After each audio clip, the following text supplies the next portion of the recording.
it is our honor to have the dreaded Cobra Kai with us today. Yes, the meanies that tormented poor Daniel-san. It is my honor to introduce Billy Zabka, Ron Thomas, Tony Odell, and with them some of the other well-known cast members of the fighting the Cobra Kai was Daryl Vidal, and the trainer and referee in the movie, Mr. Pat Johnson. So Karate Kid, Cobra Kai, Pat Johnson, come on stage. Mr. Pat Johnson, there's the man. Mr. Daryl Vidal.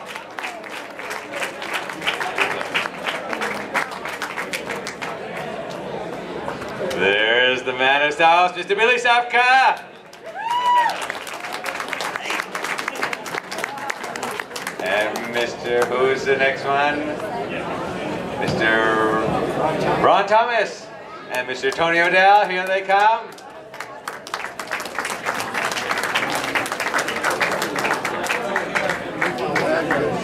There you go, Mr. Ron Thomas, Tony Odell. So, ladies and gentlemen, let's give a rounding applause and welcome the Cobra Kai and the cast of the Karate Kid.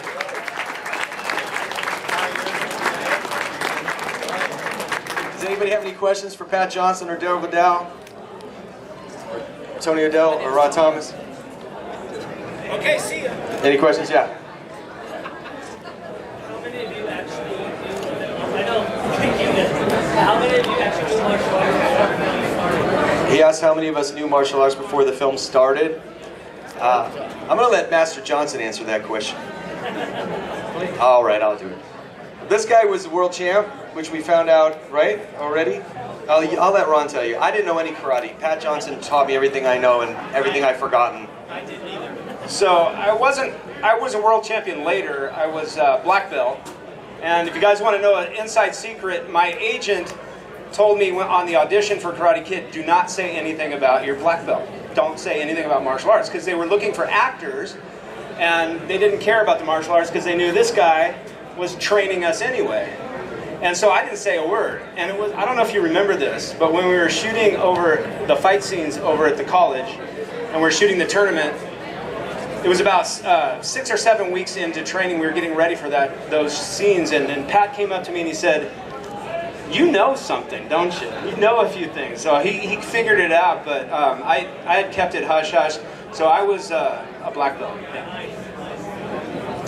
Yeah, I got my black belt when I was 18, and I was 20 when we filmed The Karate Kid. And I was a karate competitor, not an actor. And so I did some karate for the movie. Say something, Dad. Something. I started my martial arts career back in 1963, probably long before most of you were born. And I got into film work quite by accident. There was a film called Enter the Dragon. And there was a scene on a golf course in which John Saxon has a battle. And the stuntmen that they had were regular Hollywood stuntmen, and nobody really knew any martial arts. Sensei Demura.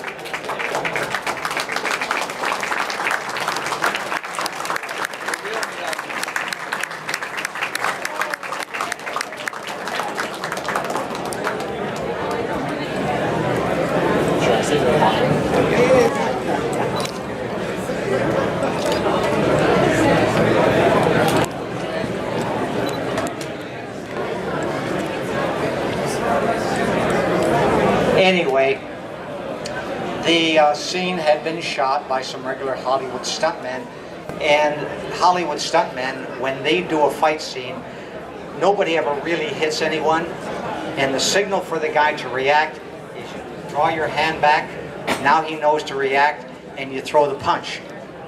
But in martial arts, boom, there it is. Punch just comes from nowhere. And the scene that I did was done by some regular Hollywood stuntmen in the film Enter the Dragon. And when Bruce Lee saw the rushes, which is every day after film is shot that day, it is processed and then it's looked at later on. When he saw that, he said, this is never going to work. These guys don't know anything about martial arts, so I need to get some stuntmen who know martial arts. That is how I ended up being involved in the film, and from there the career took off. And actually, to this day, I have done 8 of the top 10 grossing martial arts films of all time. And I'm going to do his line from Enter the Dragon. It goes like this. It's the dough, Roper, or we got to break something.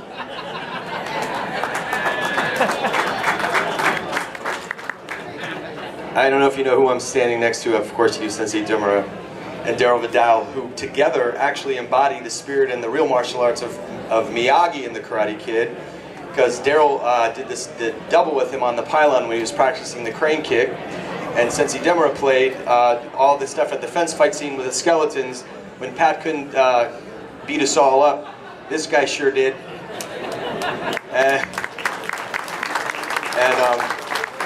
So I came into this, I was a wrestler in high school, so I had no martial arts training, and actually the fact that I got the part was a shock on my life, because when I read the script and it said he's a black belt and a motorcycle rider, I didn't think I stood a chance.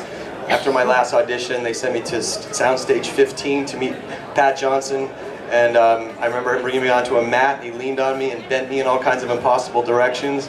And then he went to the bat phone and sent me home, and I got the part. And the only reason that I'm standing here today is because of this man who trained me, and literally everything about Johnny he instilled in me, because I came in completely green.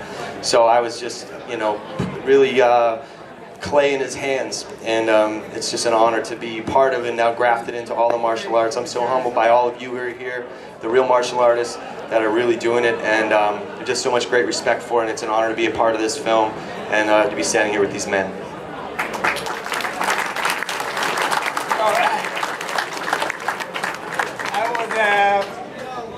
Karate Kid movie.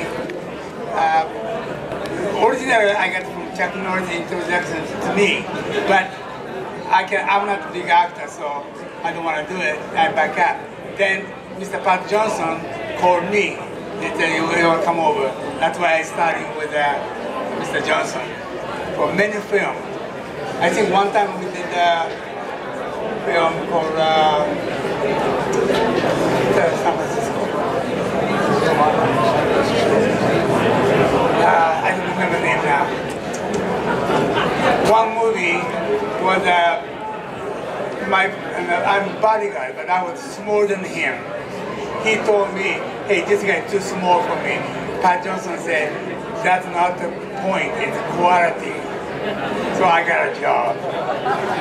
So Mr. Johnson helped me a lot of movies, Mortal Kombat, and a few other series. So I appreciate it. And the martial arts helped me a lot. When I was 5 months in coma, I get up. So 5 years ago, I can move my arm, my legs. But now I can move. I can teach every day. So I appreciate it for martial arts. And one more thing. In the film, Bill, you kick Ralph's nose. Poor guy. He still told me about he hit nose, but accidentally. Yeah.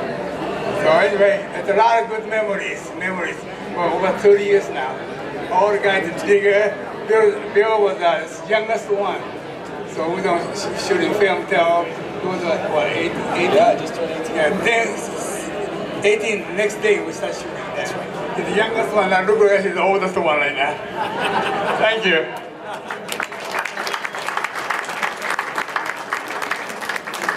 Any other questions? To prepare for the lead of Ralph Macchio's character, did you guys actually work together, like Cobra Kai, you guys put together that kind of beforehand to make it more real, or because I really think you guys could do it? The question is, to prepare for bullying Ralph, or Daniel's son, did we stay separate on the set? yes and no. I mean, we're all friends with Ralph, still to this day. But on the set, we did kind of stay apart. It was kind of the order from John Appleton, the director, to keep us separate and keep us under the wings of Mr. Johnson, who trained us and kicked our ass every day. So we took our frustrations out on Ralph, because of this man. Excuse me for interrupting, but what I did was I took Marty Cove, who played the part of Kreese, and I trained him as if he were my equal, so he would get the idea. And Marty Cove was nowhere near the person. He was a great actor to come off the way that he did. And then when I trained Pat and Ralph, I trained the two of them together, and I worked them so they were just, and they would complain and hang on each other's shoulder, and they built a relationship with that. So Marty Cove, I trained all by himself, did never let anyone see him not be a black belt. And then I trained the Cobra Kai all together. And I trained them the way that Marty Cove was going to treat them as an instructor. When I trained these guys, I said, okay, let's do such and such a technique. How in the world can you do that bad? Get down and do some push-ups. So I really worked them over so that when Marty Cove, who was a wonderful man, when he stood in front of them, he was me. And when Pat and Ralph, I trained them, but not real disciplined, but I worked them really hard, and the two of them would lean on each other's shoulder and just say, oh my God, I'm so tired. So they developed a relationship. And I tried to use the training so that each character was going to come out with something that he was going to have to use on the screen. Yeah, memories. I still have bruises from him. But what is your feeling on the remake? With Will Smith? And, yeah. What's the feeling on the remake? What's your feeling on any remake? There you go. It's hard to beat the original. It's really tough to beat the original. I don't care what film we're talking about. We're respectful of it, but it's still the original. Unfortunately, some people try to take a successful film and do a remake. And if the first one is such a big hit, the second one has got to be a total flop. Okay, I know Jackie Chan did a Karate Kid film, and I've worked with Jackie, and it never made it. The original was prime, and nothing's going to top it.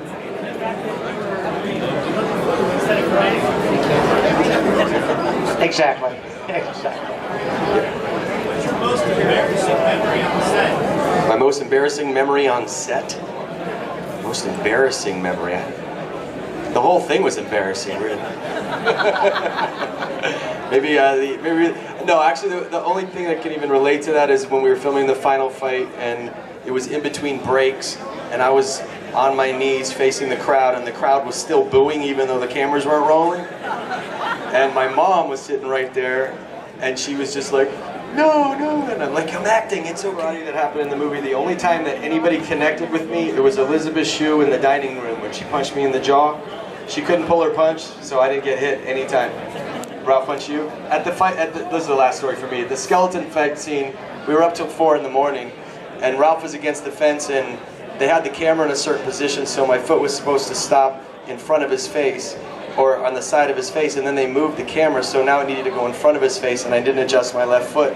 And so when I went and did the round kick, it actually connected with him, and he dropped, and the director said, that's awesome, that was perfect, but only Ralph and I knew that it was a hit.